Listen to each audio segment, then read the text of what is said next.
Hello, and welcome to From My Basement in Tulsa. I'm Jason Ferguson, and I'm here with my good buddy Rockwell. Steven Speaks. What's up, man? And how much, man? It's good to be here. I'm excited about doing your show. I'm so glad you're here. You've been booked for this since... Long time. Probably 2 months before I even had the podcast. I think we were at the bar, and I was like, dude, I think I want to do a podcast. Yeah, I said you should. I think you first said, what's a podcast? Oh, yeah. I might have said that. What's a podcast? And then you were like, go for it. So I'm so glad you're here, man. You got lots of stuff going on. Yeah. I'm glad to hear it. I got invited to play your release party for your KickStarter, which yes, indeed, will be in the past when this comes out. Sorry, everyone that's just listening now. But your KickStarter is a big deal because that means new album for you. Indeed, it does. Very exciting. Super exciting. Tell me the plans for that, man. I'm so pumped to hear new music from you. Man, I haven't done a record in about 4 years, and it's usually 4 years in between records because I have to pay off all the debt I went in making the last one. So this time, it's exciting to do the KickStarter. If it works, if it succeeds, then it'll be the first time I've ever made a record and I didn't go into debt over. Yeah, that's a super cool thing. Yeah. I used to kind of dislike KickStarter, but my mind was opened. I watched a TED Talk, I believe, and I kind of felt like it was like if I was doing KickStarter, I kind of felt like I was almost begging a little bit. Yeah, I felt that way at first too. But when I don't remember the girl that did the TED Talk, but she talked about how it's not begging, it's letting your fans be a part Absolutely. of the project, and that From makes the beginning. That makes it so much cooler. And then you don't have to let somebody else tell you what to do, or go into billions of dollars of debt for an album. Yeah, no kidding. Which, when I was a single man without a kid on the way, now I've been married a couple of years and I got a baby on the way. So like putting all of my personal assets on the line for an album isn't as feasible as it was when it was just me, So it's good timing for me. And if this works, I'll probably put out more records quickly. When this works. When this works, exactly. Because I have high hopes for it. There you go. Yeah. I do too.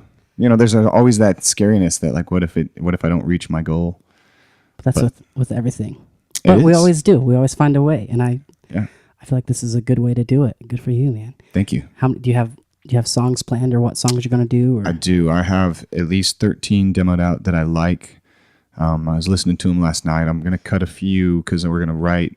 I have a writing session with Bo from We the Ghost, and then Maggie McDonald and I wrote a song together. That's going to be so beautiful. And I've also been talking to TJ, the guy who originally was my best friend and helped me found Steven Speaks, and we wrote a lot together on the first album, including Passenger Seat and some other stuff. So I've been talking to him about doing a couple songs together featuring him. He's a solo artist now, but doing a Steven Speaks featuring TJ McLeod thing. So I really hope that works out as well. That's going to be great. All of those songwriters are incredible. Yeah, for sure. Also, recently you signed with Axis, correct? Is that...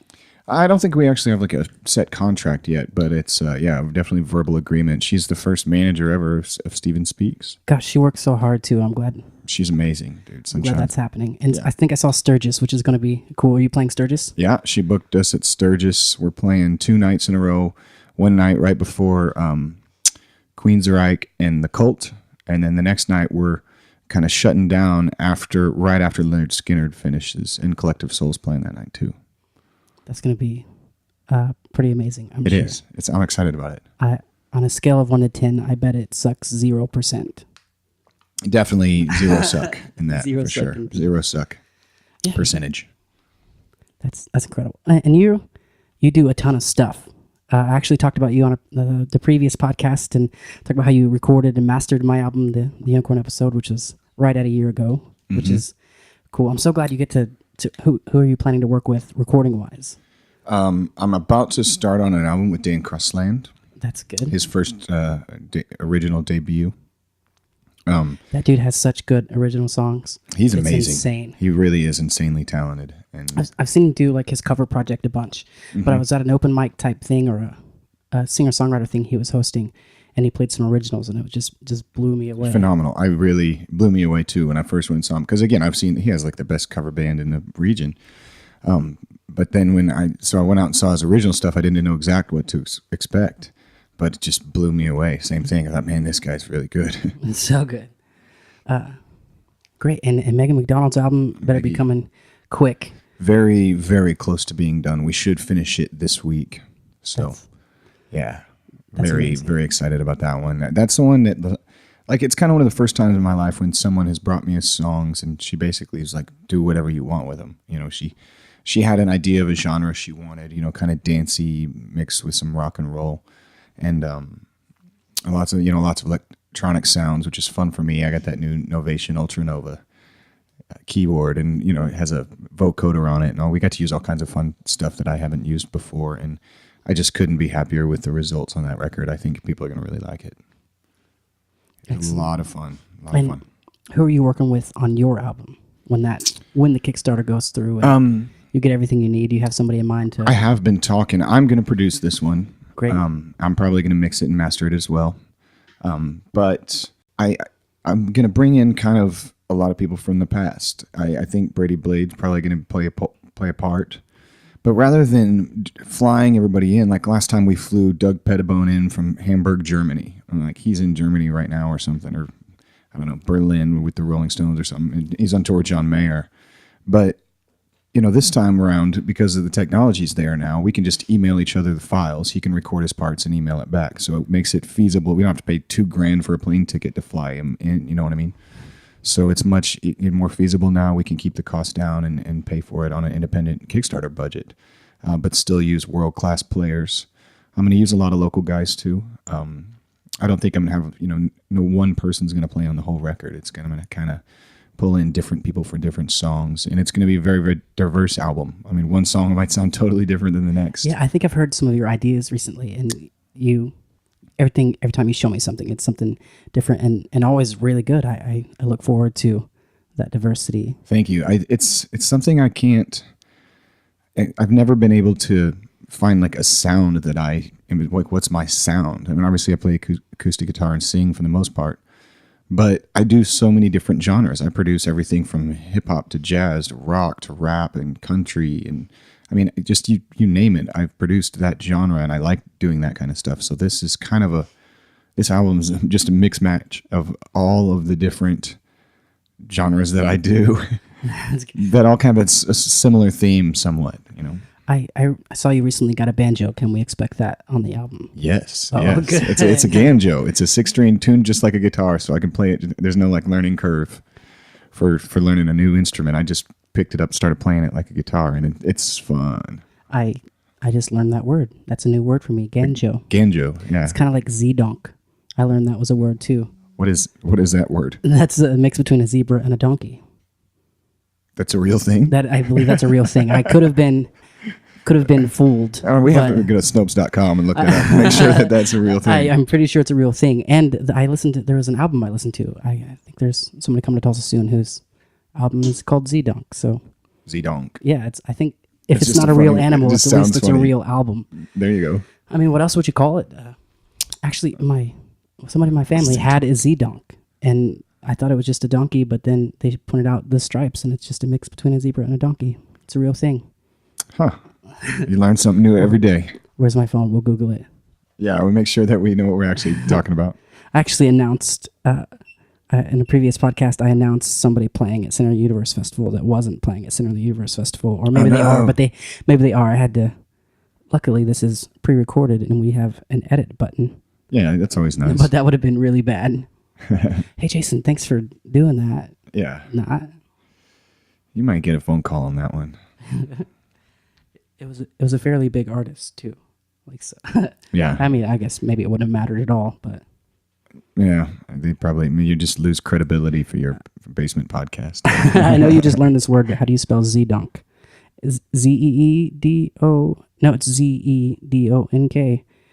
Also known as Z-brass, Zibronki, Zonky, Zebadonk, Zinky, or Debra. It's this a is the funniest it's a series of words I've ever heard. Google wouldn't lie. A zeboid is the offspring of any cross between a zebra and any other equine. So a zebra and a horse, or a zebra and a donkey. So, so now we know. The more you know. Hey, knowing is half the battle. That's what G.I. Joe told me. Man. Well, now you got Google everywhere. It's like it takes all the mystery out of life. Like, Yeah. I can never have arguments with my wife anymore that last a little more than 2 minutes because one of us is going to Google it. It's hard to pull it over on somebody. Yeah. I mean, yeah, that's true, and that's new and awesome. So, I mean, technology is cool. I think it is too. I'm a fan. I'm a fan. I'm a technological fan. I mean, it's already saved you $2,000 from flying somebody in to. Exactly. Okay, so explain KickStarter. It's a super cool thing. Idea, and so many people are funding projects from video games development to art and all kinds of projects on Kickstarter, and lots of musicians do it to raise money for albums these days. So basically what it is you present an idea. Say someone comes up with an invention they want to make, then people would pre-order it, and if they reach their goal of how much, say they need $50,000 to make this invention, if they reach $50,000, then everybody pays and they get their incentives, and you can get more things. With an album that we're doing, they have everything from signed memorabilia, T-shirts, CDs, to like, there's even a package we're going to have where I'll fly international and play a house concert for somebody for That's like, $5,000 or whatever. It could, add up the cost of the hotel and the plane and all that stuff. It's like, I don't know that anybody will do that, but it's there, and it's cool. The chance is there for sure. The chance is there for sure. If someone has a big party or a wedding or something overseas and they're a big Steven Speaks fan, it's an opportunity for them to support the album as well as, get some cool incentives and kickbacks and really feel a part of a career of an artist that they enjoy. I think it's a very cool thing. I think that's the best part. That is the best part. Yeah. I wish I knew the girl in the TED Talk that explained it so well, but I'm sure if you search crowdsourcing TED Talk, you can find it. It's a wonderful talk. And she talks about, I mean, it's really personal, if that makes sense. It becomes personal for them, because when they get the album, then they know they were part of making it, that it wouldn't have happened without their help.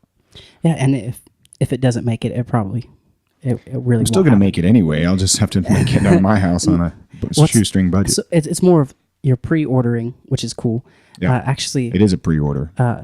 So it's not like a donation. You're just buying a CD a little bit early. And do you have a turnaround time? We would. It's pretty close. I mean, I have everything demoed out in my studio where it's ready. If I want Brady Blade to play drums on a track, I've already got kind of some programmed ideas of what I'd want. So it's easy to send it to him. He can track it and send it back. It shouldn't take long to do all that stuff. We're going to go down to Michael Block's studio, the Bixby Music Exchange, and I'll track some pianos and some vocals down there. He's got some microphones that are out of my home studio budget. So we'll, that's part of one of the funding comes for, so we can go to bigger studios and hire some better people with better equipment and get a better product because of it. That's super excellent. I love that. I love that that's such an option, and it's easy.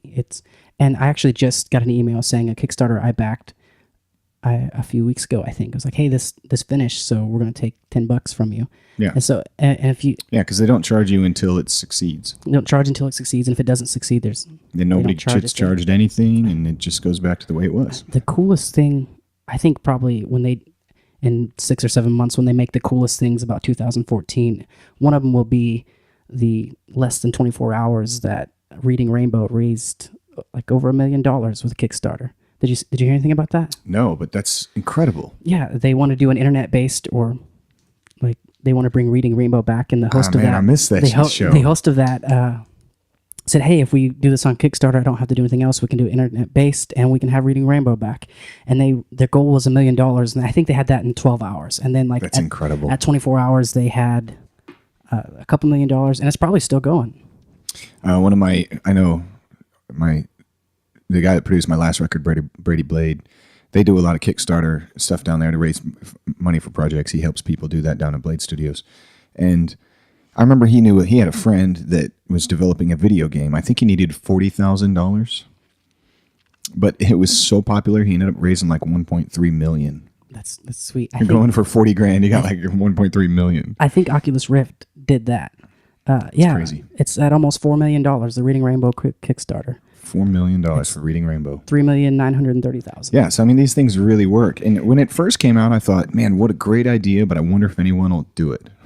Yeah, but they definitely do. I have many friends that have had successful Kickstarters. Desi and Cody did very well with theirs. Absolutely. That's cool, man. I have high hopes. I was just talking to Cody. He was like, man, make sure you give yourself enough time to do all the fulfillments. You're not going to be able to do it all in a week.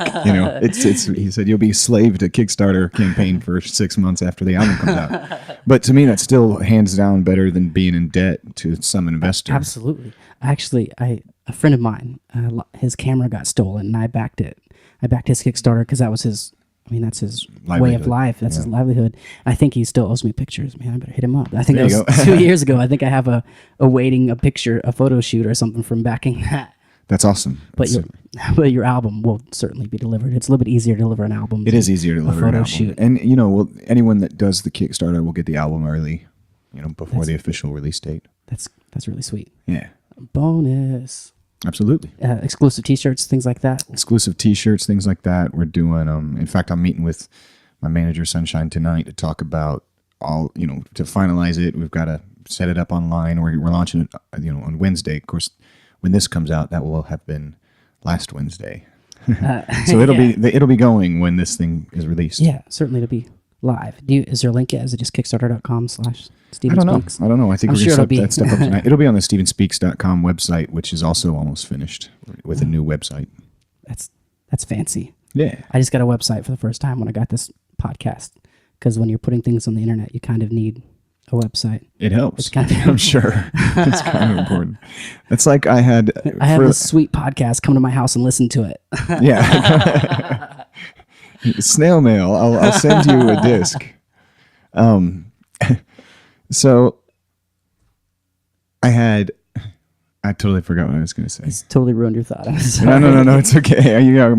My mental train got derailed for a moment. I forgot what I was talking about. That's cool, man. Maybe these sweet Kool-Aids will help. Ooh, you got purple Kool-Aid. Dude, I saw at Walmart they were selling these things for $1, 6 packs of Kool-Aid, and I bought literally 5. Like, not even playing. I just loaded up the basket. This is pretty excellent. I drank these things like crazy when I was a kid. Talk about reading Rainbow and Kool-Aid. Now we're children again. Yeah.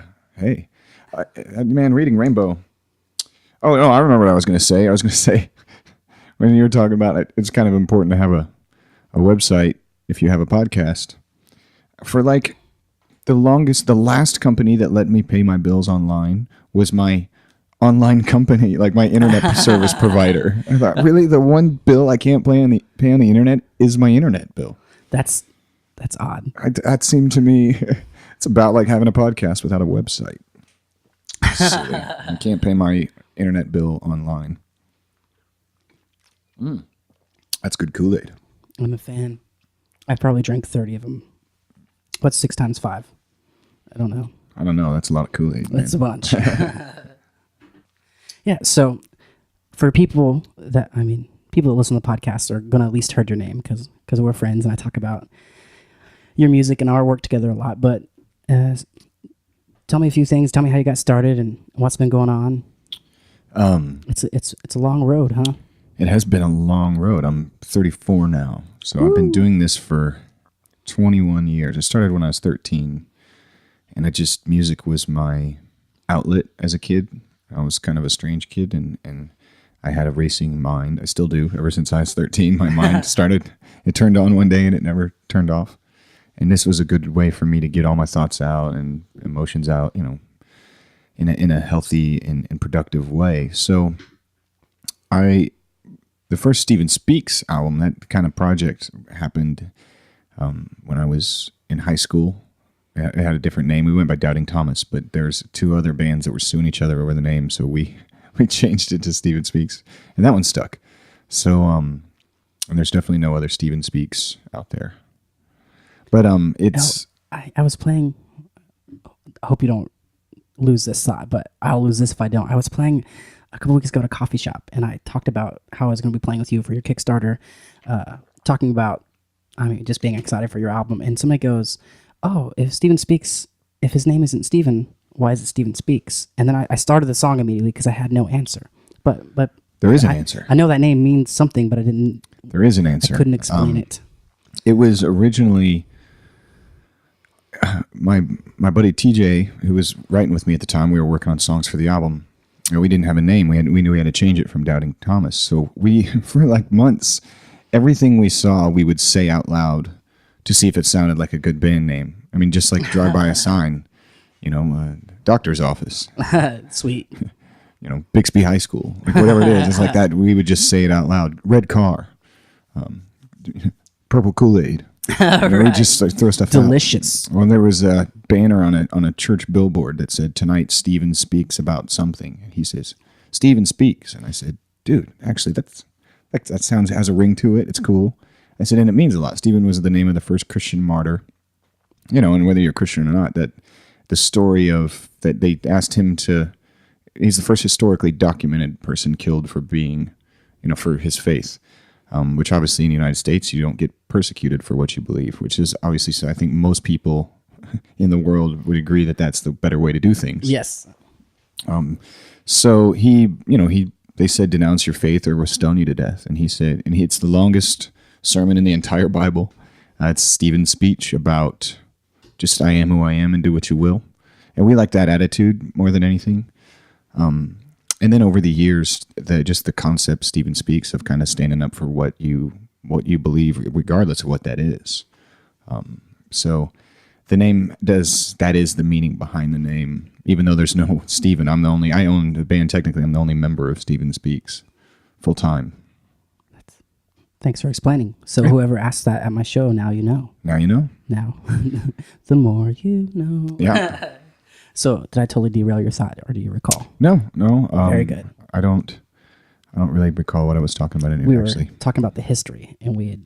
Yeah, no. I've just done a number of albums. I've been doing independent music since before the independent music was done. Like it really in 2000 when we released it. I was a web designer, and not many people even had web pages then. Not even companies. The .com boom had just kind of started, and I was kind of into computer hacking and MP3s. I mean, long before the iPod or iTunes came out, even before Napster came along. But right about when Stephen Speak started to blow up around 2001, 2002, with that first album, which had already been out for a couple of years, it was blew up in the Philippines. We went platinum in the Philippines, and all that happened from having a website that I'd built where you could download free MP3s, which nobody did. Now everybody does it. Yeah. There's entire websites like Reverb Nation and YouTube dedicated to finding music online now, and Spotify. But back then that didn't exist. Napster hadn't even been invented when we started doing this. So people couldn't believe it that we could give them a web address and they could go download free music. It was a revolutionary idea at the time. So like I said, I've been doing this since before it was the cool thing to do, and it's been awesome for me to be independent my whole life. I licensed something to Warner Music in the Philippines, and they helped it, market it and release it. But it still was always my album, my songs. I get to pick the songs. I get to do it the way I want. I get to, I am the record label basically. So this way with the KickStarter now, where I actually can raise funds from Stephen Speaks fans, supporters, people around the world can donate. Anyone, people in the Philippines can donate. I got a bunch of fans in Sweden and Amsterdam and anywhere, really the whole Netherlands, Europe. I got fans all over the world, 37 countries every month, pretty much on iTunes and Spotify. I get, small royalties for. So it's a lot of potential to grow. And I really hope this album and this Kickstarter connects me with all those fans. Yeah, a lot of people that want to help out. That's really. I think so, and I hope so. I believe so. Obviously, I do, or else I wouldn't be trying it. That's right. I just remembered a question for you. Yeah. But when I thought of the question a couple days ago, I knew you'd be coming for the podcast, and I could have Googled the question, but I wanted to wait and ask you. All right. It has nothing to do with what we're talking about, but I remembered it right now. All right, let's have it. Can these regular, we're talking into SM58s, just standard microphones. Yep. Can they pick up sounds that humans can't hear? And is it a big range? Like if I was playing a sound that was out of the ear generally range. Most microphone frequency ranges are only in the human audible range. In fact, not even the entirety of the human audible range. I think we can hear or probably feel frequencies down to like 20 hertz, but these microphones are probably not going to pick up 20 hertz frequencies. They probably pick up 40 hertz, maybe 30, all the way up to about 20,000, which not many people can hear 20,000 hertz. Most people's hearing caps out around 16 or 18K. That's why dogs can hear dog whistles and people can't. But so if you did like a frequency that a dog whistle would make, these microphones probably wouldn't capture it or reproduce it, I don't think. I want to let you be Google. I knew you'd know. And yeah, producing and mixing sound is I'm a sound engineer. That's your bag. It is kind of my thing. I like doing it a lot. I like playing with sounds. That's really what got me into music. I liked recording sounds. I had this, when I was 13, I bought a guitar amp, a little PV practice amp, and a Mexican Fender Stratocaster, for like $75 for the pair, from my middle school choir teacher, my 6th grade choir teacher. And I started playing around with this little, tape recorders where they have the tape in like a dual cassette deck, where one of them could record on the other. When remember back before, before playlists and podcasts, waiting around all day you made mixtapes with actual cassette tapes. You'd copy one song on and then pause it, and then put in another tape and copy that song on next and make mixtapes. Yeah, or calling in the radio station to request the song you want to record to listen to. Yeah, then you record it, and then you could listen to it. You recorded it off the radio. Yeah. So that was my first recording setup. I used that. I would plug, I had a little auxiliary input that I've got, like a Radio Shack, got a little cable that I could plug my guitar amp into the auxiliary input on my dual cassette deck. Nice. And I would record a track, and then I would take it out and put it in the other one and put it in a new cassette, hit play on what I just recorded, record that as like I would a mixtape, and then play over it, and it would record layers. both of them. But the quality got worse and worse every time. Sure. So That's still by the time I genius. had like 5-6 different parts going, it was like just pure fuzz, and you could kind of hear the music. So, but I did that a lot. I even found if I unplugged my wireless phone from, they had cordless phones back then. It looked like, nuclear bombs. They're huge. Yeah.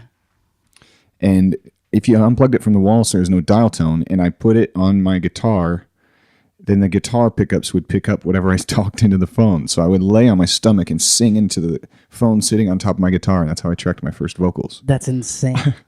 It was That's beautiful. ridiculous. Holy cow. But so clever. And this is at 13, you said? I was 13, yeah.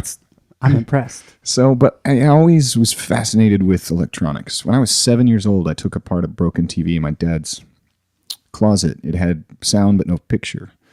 I was 7 years old. I took it apart, and I figured out that this thing had come off like a pin rod. This wound up copper magnet had fallen off of a pin rod. I put it back on, and I started playing with it. But I fixed the TV at the age of 7. So I've always loved electronics. I read books and encyclopedias about it and studied it. And, I'd ask my parents questions like, I'm like 7. I'm like, Mom, if a microwave doesn't get hot, how does it make food hot? 7-year-old trying to figure this out. So she bought me an encyclopedia. She'd tell me to go look it up. That's nice of her. Yeah, it was. It was, back then encyclopedias were a huge purchase. We weren't wealthy. So that was like, every month I'd get like the first half of the S. Every month you'd get a new book, part of the encyclopedia series or whatever. Yeah. So I'd read, like, waiting for the next book to come in, I'd read all of the half of the S's in the encyclopedia, and I'd read them like 3 times over because I didn't have the rest of it yet. But I'm pretty sure I read the entire Encyclopedia Britannica 3 times by the age of 10. And I'm sure you can recite it in its entirety. Probably for not. us right now. I'd seriously doubt that. No. That's a cool way to start, man. I really love that. Yeah. Singing into the phone, into the guitar pickups. And are you going to use that technique on the new album? Probably not. I don't think I have a cordless phone that runs on 900 megahertz anymore. They have higher frequencies now that don't get picked up by guitar amps. Yeah. So then the rest is history. Now I'm still obsessed with recording sounds. Obviously, you produced your record too. Yeah. Which was a lot of fun. A lot of fun. Great record too. I listened to my iHeart radio station recently, and I hadn't listened to the album we recorded yet, and I was like taken back. I was like, oh yeah, man, I remember this sweet guitar part. And oh yeah, Jeff Coleman. Man. Jeff Coleman is a beast. He's a beast. I use him on so many projects. He's just a master of tone and melody. Yeah, and talented people like that always amazed me. I was practicing with Matt Morton from Wonderheim. He's going to be playing a few shows with me. And he came in and he's like, hey, what key is this in? And I told him, and we played it for a second. And all of a sudden, he's got the part perfectly within a minute. And I was just like, Yeah. I was like, oh my gosh. It's nice working with guys like that. And you know how Jeff can come in and, you know, aside from just learning parts quickly, but he can write parts on just immediately. Here's a song, 30 seconds of the song, he's already got like melodies and lead riffs worked out. And it just blows my mind to be that creative. This guy's got like a bag of tricks like Santa Claus's bag. He just keeps reaching in there and keeps getting good stuff out. That's good. I feel like you're that way with producing too. Thank you. What's the craziest idea you had that you used immediately? Is that possible to isolate? Man, in Passenger Seat, that little acapella part with just the drums, that came from me accidentally deleting some of the instruments. It's like a copy and paste gone wrong. Oh, yeah. And then I was like, whoa, I like it. I'm going to leave it. And then the round at the end where we're doing the verse and the chorus at the same time, that also came from a copy paste gone wrong. I think I was trying to, I don't know. Paste gone right. Yeah. And so then we had all these like, you know, verse and the chorus going at the same time in a round. And I thought, wow, that's awesome. I'm going to keep it. And then we even ended the song with it, which was also, I copied it too many times. This was back on the Roland VS1680. I didn't have like Pro Tools like, you know, I can do now. This is in 99, maybe 98, back when DAWs just came out. It's like the Roland VS880 was the first digital recording console. That's what we did that record that went platinum on. But copying and paste on it was hard because you couldn't really see. It was kind of the beginning of the copy and paste. Can't really zoom in to each individual wavelength. Yeah, no. So it was tricky to do, and I got it wrong a lot. But a lot of times I would use my mistakes because I liked it even better than what I was trying to do. I do that all the time in the studio. I'll do something goofy, mess it up, and I'll be like, ooh, I like that. So I've also had some wacky ideas. I mean, on one record, I clanged together some beer bottles that sounded kind of like a wood block and then put some delay on it. It sounded cool. I have actually scratched my head for a shaker sound. Watch. You can be Yeah. scratching it. I mean, you can just scratch stuff and then it makes shaker sounds. Giving away all your industry secrets. Yeah, it's not. I doubt that's one that's going to take off. It's really going to take You off. just ruined the shaker industry. Man, I just changed everything. There's going to be a guy with a microphone like a headset microphone just put up to his head while he's singing and shaking and scratching his head. Scratching his head. You just $1 million product right there. Man, I should stop giving away my good ideas. What should your fans be most excited for? Obviously the album, but you're looking to do any big touring on the album? I don't know about big touring. I mean, these days touring is limited to budget and demand. I mean, Absolutely. If there's a demand, we'll go do it. And I used to tour so many times. Like one tour would make money, then the next tour would lose money, and you know, with you have a major agency that's funding a bunch of tours, they make some on one artist and then lose some on another, and it balances out. You know, a big record label maybe loses some money on a few albums, and then they make so much on the successful ones that it balances itself out. Well, when you're independent, you're your only artist. If you lose on a tour, it's like messes up your year. You know, yeah, that's not money that's food money. Yeah, it's just what you're living off. It's like, well, now I can't pay my cell phone bill because but. So I've got to be careful now, especially getting older and having a family and a wife and kids. And I can't, I mean, I guess I could take risks like that, but my wife would probably leave me. So you can't take risks. I put the house on the line. So people are going to be able to invest in your album early, get it early, feel very much a part of the whole process. They very much will be a part. I mean, we'll even have... And if they're listening to you in towns, they can also be a part of getting you to tour there by helping tell other people. I Absolutely. feel like it's so easy now to just invite your friends to like this page and then they love this music. Absolutely. It's incredible the reach people have on the internet. And you know, we have good ways of now tracing data online and being like, all right, we're selling most of our music in this city. You know, like I've never toured in Utah, but we've got in both Provo and Salt Lake City, massive amounts of traffic. I mean, by the thousands. So we're like, well, we need to go to Provo, Utah and play there because we always have thousands of people there.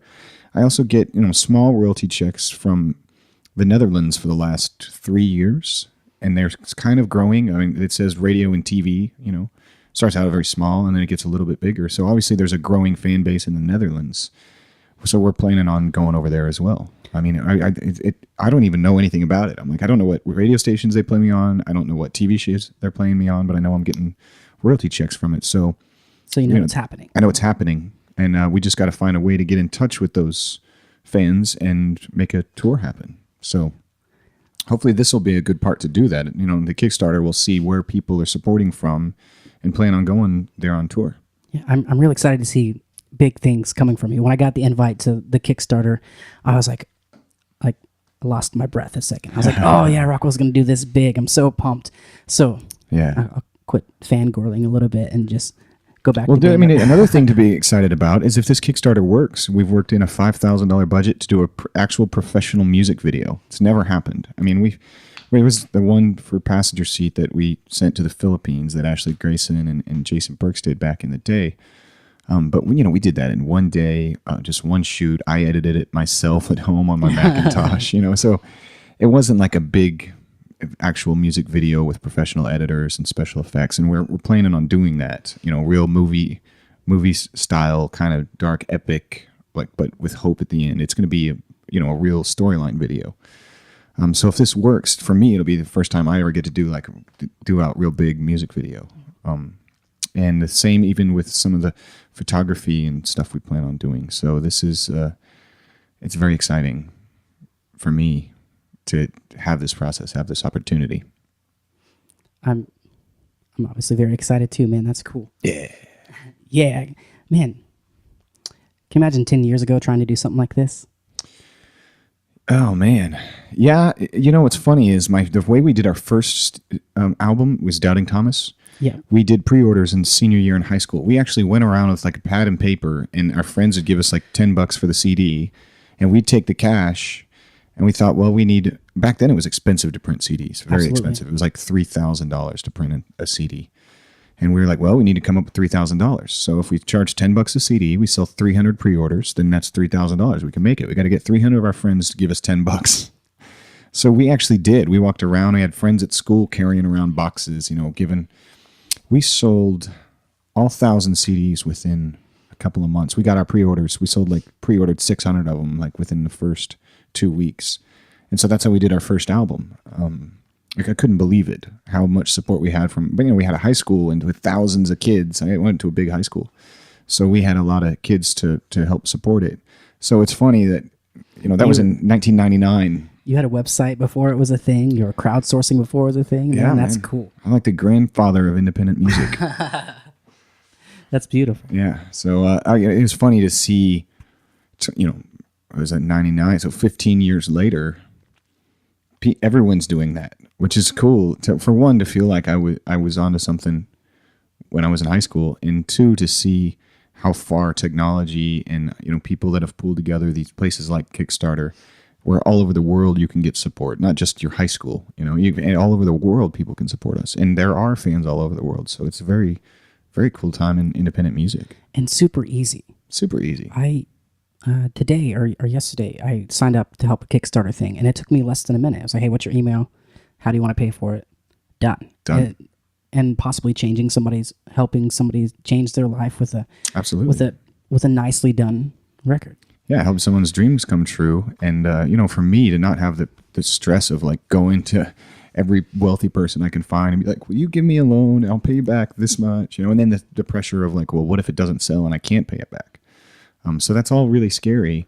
This is not only a way to come up with the money, but to know how much support I have. Are my fans even out there? Were they going to want to buy a new album? So if it doesn't work, it's almost like I'd rather know now and not, go for broke on a big album if no one's going to buy it. But if they do, then I have the security of knowing, well, people have already bought it. And now we can just get out there and make it. It makes it more fun process and less stressful.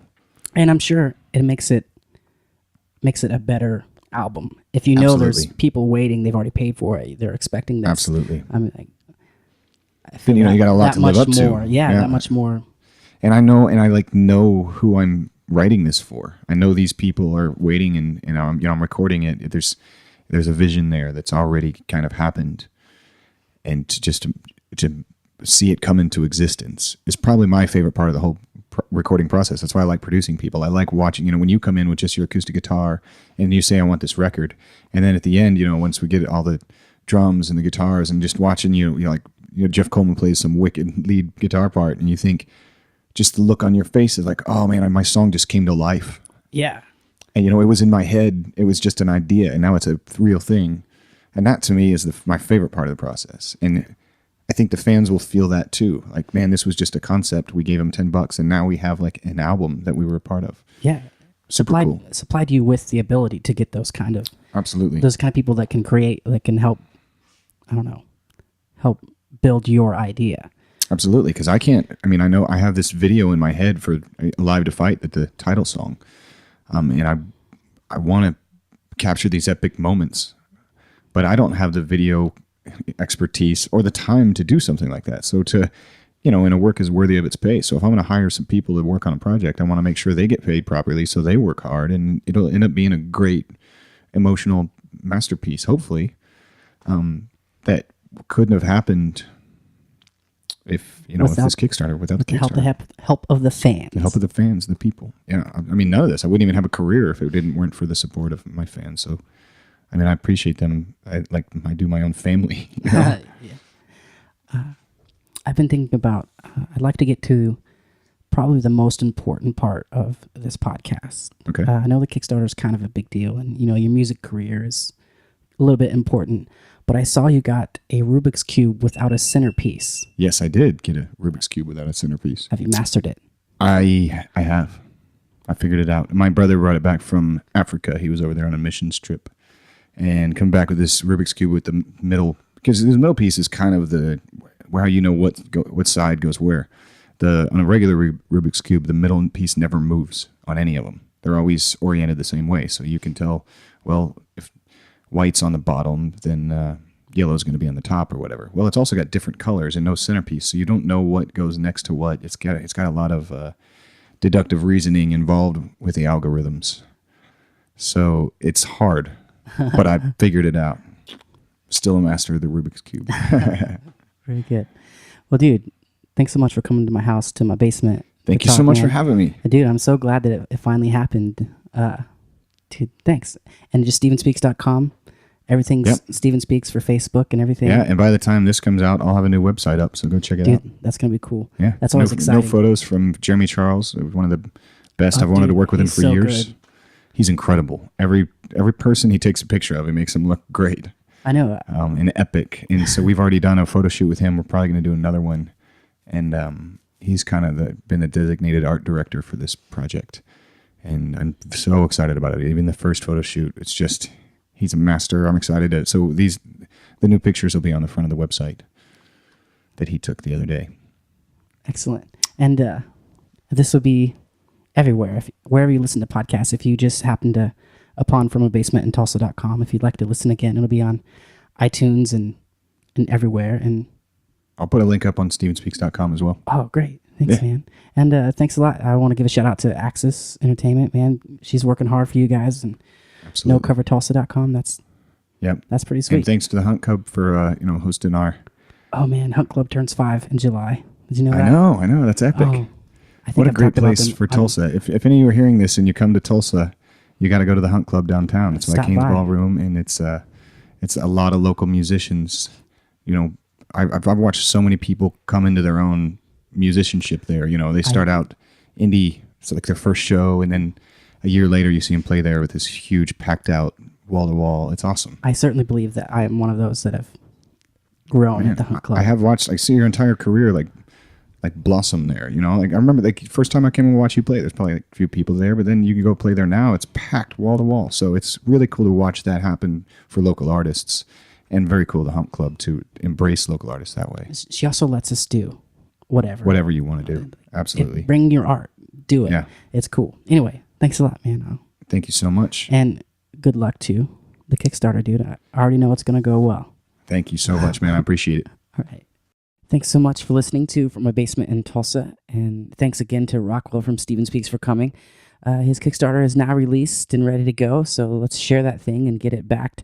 I think I was a second backer. I tried to be the first, but he said his mom was going to be the first backer, and I guess that's okay. But thanks again for listening, and here's one of his songs called Dangerous off his most recent release called Age of the Underdog.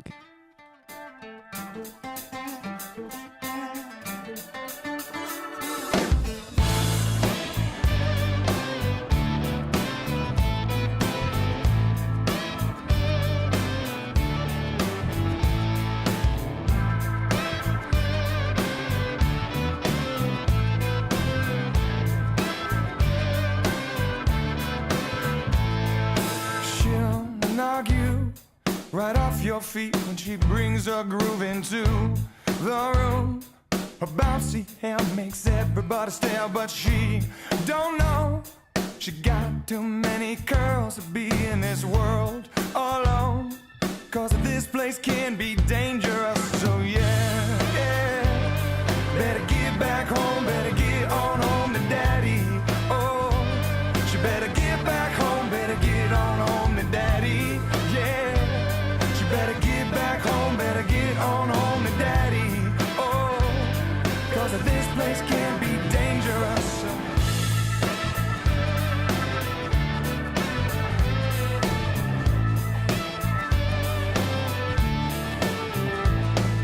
She's unsure if one of these sharks in here might feed on prey like her. But she stays pep with a kick and a step because she don't know she's got too many curves to be in this world alone. 'Cause this place can be dangerous, so yeah. She better get back home, better get on home to daddy. Oh, she better get back home, better get on home to daddy. Yeah, she better get back home, better get on home to daddy. Oh, 'cause this place can be dangerous.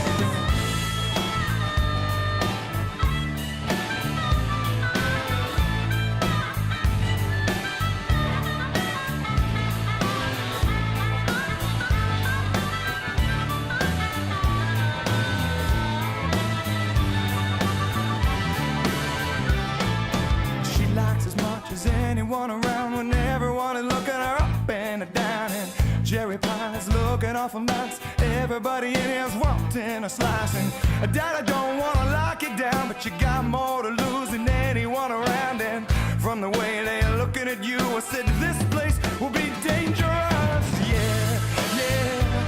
She better get back home, better get on home to daddy. Oh, she better get back home, better get on home to daddy. Yeah, she better get back home, better get on home to daddy. Oh, 'cause of this